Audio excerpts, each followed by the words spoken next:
complicated trends that you can either get rid of or simplify. I'm Alicia Jones from Alicia Jones Healthy Living, and since 2006, I've helped transform the health and lives of women over 50 through fitness and weight loss strategies. I love the research when it comes to fitness and weight loss, especially for women over 50 and women going through perimenopause all the way to postmenopause. It is my baby. Love it. The thing is, with the information that is out there, there's just a lot of new trends that come out because they're looking for the latest thing that's going to spark motivation, make sales, or really complicate things. So I'm going to simplify 3 of the latest fitness and weight loss trends that are out there. This is going to make your life so much easier. Let's go on to number 1. The first trend that is really buzzing right now is called Zone 2 training. The hype is that this is the zone we should most often be at in order to get to our fittest, allow for recovery time, and to really simplify things for you, it is a lighter way of training that focuses in on the concept of fat burn. Zone 2 training is not new. It's been around forever. In fact, you'll remember in the day when marathons and triathlons and doing a run was something that was the thing to do. Well, in all of those plans, there were times when you needed to do longer periods of exercise, really fast, short periods of exercise, and some in between, more for recovery and allowing your body to heal. That was Zone 2 training. But here's the thing. Unless you are planning on doing a marathon or a half marathon or some form of real athletic, long distance sort of cardio, you don't really need to train in this zone. So if you're just starting out with your fitness and weight loss journey, you're really wasting your time focusing in on this. There's another big reason that Zone 2 training probably isn't something that you need to focus in on: being a woman. Naturally, as women, we are able to oxidize fat or use fat as our main energy source anyways, even more than men. If you're just starting out on your fitness and weight loss journey, what you really need to be focusing in on are the most powerful quality things that you could be doing in order to enhance your lean muscle, increase your VO2 max, your lung capacity, which is a predictor of your quality of life, and help you lose weight. And with age, we know that the formula is weight training 2 to 3 times a week, high intensity interval training where your heart rate gets very high, not in the fat burn zone, but really high.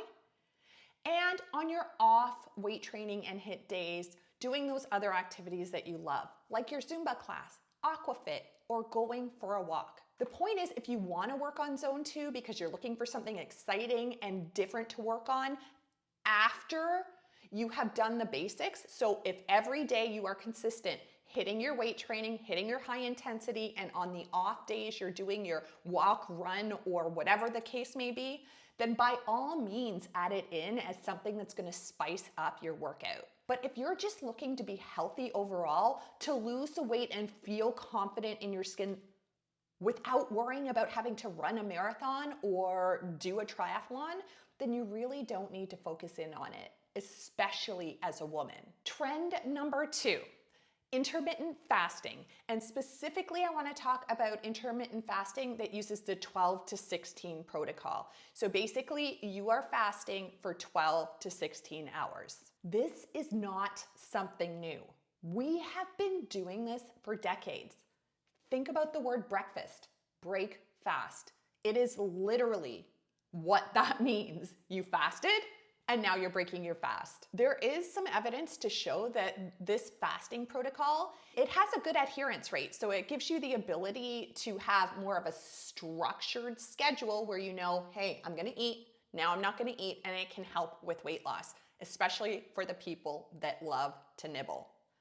But let's just simplify things and call it what it is.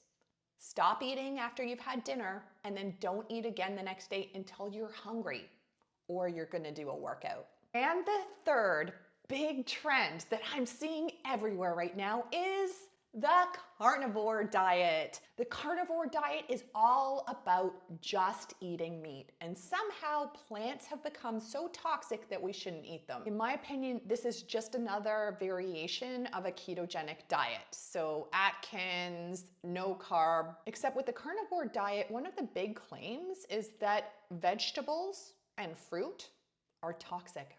In case you haven't read my low carb, no carb article, ketogenic diets do have their place with neurological conditions or diseases, or for those that have been told by their doctor that they need to have a low fiber diet.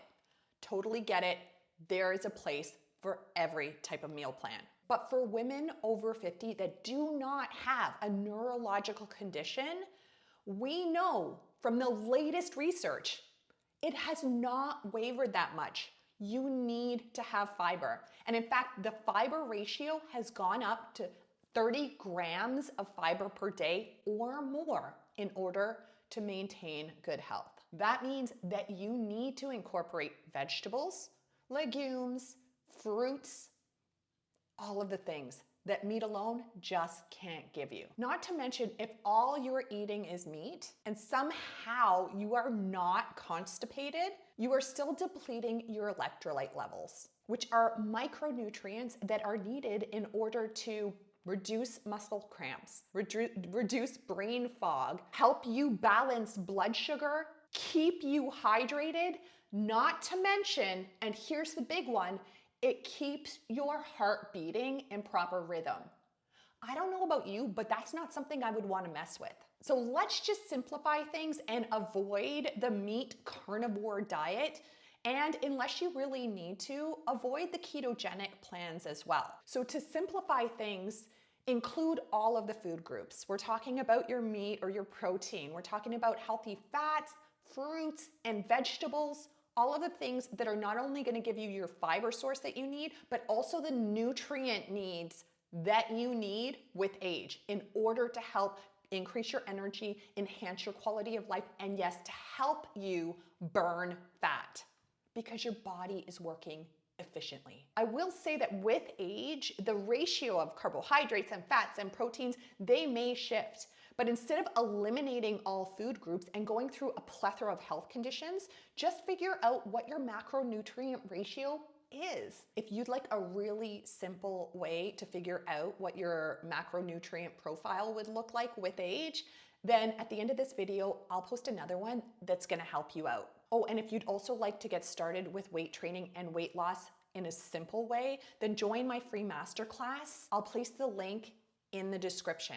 Inside, we will go through the 3-phase food and fitness formula every woman over 50 needs to know in order to melt away the midlife midsection, increase your strength, and achieve optimal health.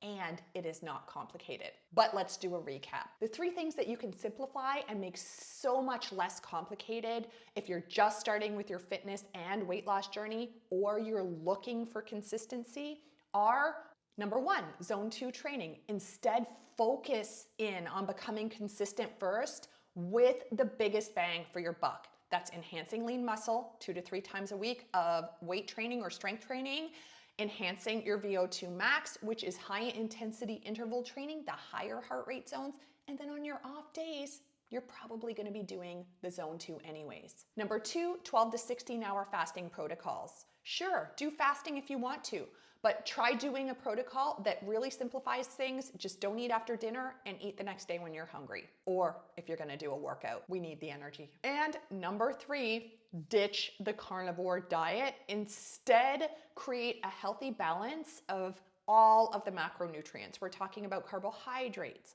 fats, and proteins.